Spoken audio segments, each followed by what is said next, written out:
تحية ثلاثي الهلال وصفقات كبيرة للهلال. تعرف على تجهيزات الهلال للحفاظ على الآسيوية. حقيقة إيقاف محمد كنو في نادي الهلال.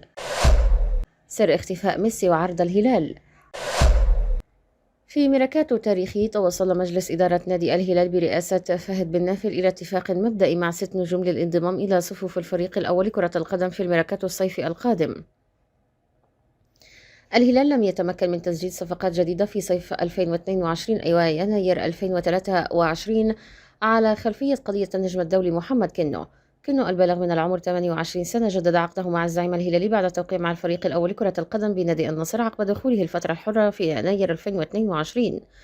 تحت عنوان عاجل، أعلن الإعلامي حمود بن ربيل اقتراب الإدارة الهلالية من حسم 3 صفقات أجنبية كبرى بشكل رسمي. وإلى جانب هؤلاء اللاعبين الأجانب، كشف ابن ربيل في تغريدة على حسابه الرسمي بتويتر عن تعاقد بن نافل مع 3 صفقات محلية أيضا. وبالمقابل، قرر مجلس إدارة نادي الهلال مخالصة لاعبين 2 بشكل نهائي وإعارة آخر حتى نهاية موسم 2022-2023 و2023-2024. وارتبط أكثر من اسم أجنبي ومحلي بنادي الهلال، أبرزهم الأسطورة الأرجنتينية ليونيل ميسي والساحر البرازيلي نيمار دا سيلفا والنجم الفرنسي كريم بنزيما، بالإضافة إلى فراس لبريكان وحسان تنبكتي وزكريا هوساوي.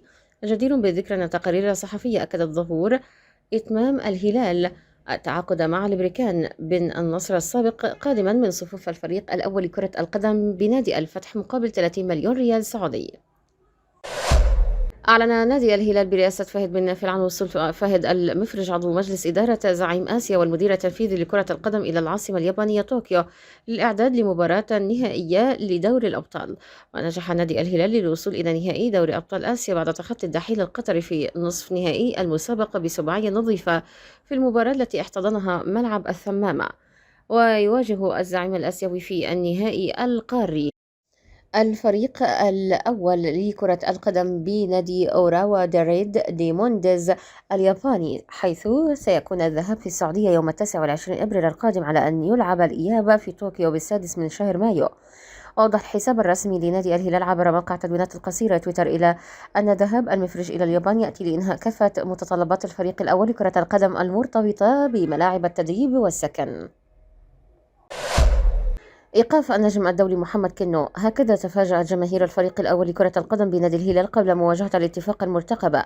يستضيف الهلال مساء السبت القادم الفريق الأول لكرة القدم بنادي الاتفاق ضمن منافسات الجولة 21 من مسابقة دوري روشن السعودي للمحترفين 2022-2023. يحتل الزعيم الهلالي المركز الرابع في جدول ترتيب دوري روشن السعودي برصيد 36 نقطة من مباراتين مؤجلتين، وبفارق 11 نقطة عن الفريق الأول لكرة القدم بنادي الاتحاد المتصدر. في هذا السياق، نفى الإعلامي الرياضي خالد العمار إيقاف محمد كنو بعد واقعة مباراة الهلال والفتح في ربع نهائي كأس خادم الحرمين الشريفين. وكنو اعترض بشكل مشين على مدربه الأرجنتيني رامون دياز بعد استبداله أمام الفتح في المباراة التي فاز فيها الهلال 3-1 ليحجز بطاقة التأهل إلى نصف نهائي كأس خادم الحرمين الشريفين رسميا. وكتب العمار على حسابه بتويتر: لا صحة لاستبعاد كنو عن مواجهة الاتفاق بقرار انضباطي. جدير بالذكر أن الإدارة الهلالية وقعت عقوبة الخصم من راتب كنو على الرغم من اعتذاره للجهازين الفني والإداري وزملائه اللاعبين. لا يزال مستقبل الأسطورة الأرجنتينية ليونيل ميسي يثير الكثير من الحبر في وسائل الإعلام العالمية والسعودية.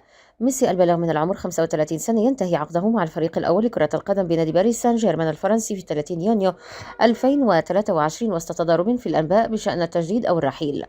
ومع هذا التضارب في الأنباء بشأن مستقبله مع الفريق الباريسي، قدم نادي الهلال عرضا رسميا إلى الأسطورة الأرجنتينية لضمه رسميا في الصيف القادم مقابل 400 مليون يورو أي 1.6 مليار ريال سعودي في الموسم الرياضي الواحد. من ناحيتها، فجرت صحيفة ليكيب الفرنسية مفاجأة من العيار الثقيل خلال الساعات القليلة الماضية عن ليونيل ميسي. وأعلنت الصحيفة الشهيرة غياب ميسي عن تدريبات نادي باريس سان جيرمان الفرنسية الجماعية دون معرفة الأسباب حتى الآن. وبعد خبر ليكيب، زف الإعلاميان عايد العليوي وعبد الله الفهيد المقربين من إدارة نادي الهلال برئاسة فهد بن نافل بشرى سارة إلى جماهير الزعيم. وكشف العليوي والفهيد في محادثة بينهما عبر موقع التدوينات المصغر تويتر عن تطورات إيجابية للغاية في صفقة انتقال ميسي إلى الفريق الأول لكرة القدم بنادي الهلال. وكتب العليوي عن انتقال الأسطورة الأرجنتينية إلى الهلال: نقدر نقول ميسي أرزقي.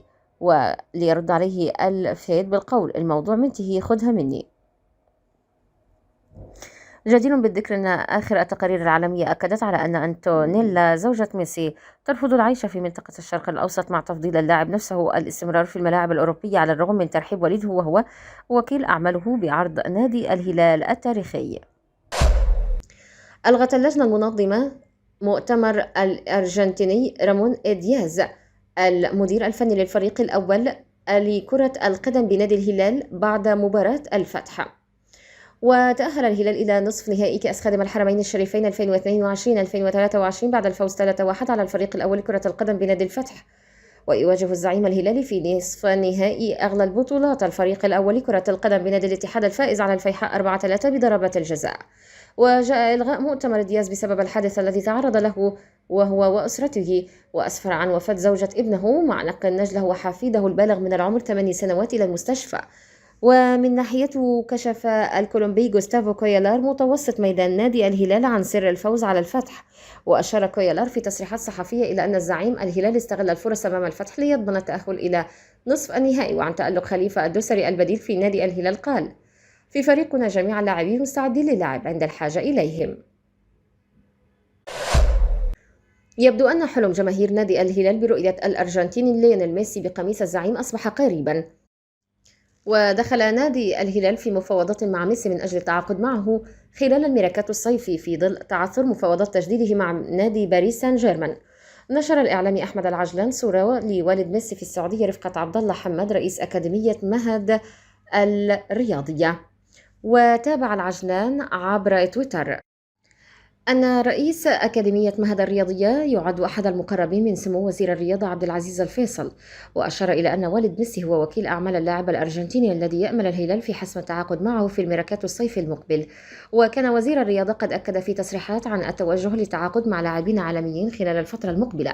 يذكر بأن التطورات الأخيرة بشأن مفاوضات الهلال مع ميسي قد أوضحت عن ردود أفعال إيجابية من جانب الدولي الأرجنتيني واقتناعه بفكرة حصوله على الراتب الأعلى في العالم الذي سيتيح له الحصول على 400 مليون يورو في الموسم الواحد. في مفاجأة سارة للملايين من عشاق الهلال ضمن الفريق الأول لكرة القدم المشاركة في بطولة كأس العالم للأندية بشكل رسمي. نادي الهلال حقق إنجازا تاريخيا في النسخة الماضية من بطولة كأس العالم للأندية التي استضافتها المملكة المغربية، حيث حصل على المركز الثاني. وخسر الزعيم الهلالي 3-5 أمام الفريق الأول لكرة القدم بنادي ريال مدريد الإسباني في المباراة النهائية من البطولة العالمية 2022 حسب النظام الجديد لبطولة كأس العالم الذي سيتم تطبيقه رسميا في العام 2025. سيشارك 32 فريقا في المسابقة، ومن بين ال 32 فريقا الذين سيشاركون في نسخة عام 2025 سيتأهل 4 أندية آسيوية من بينهم أبطال القارة في الفترة من 2021 إلى 2024.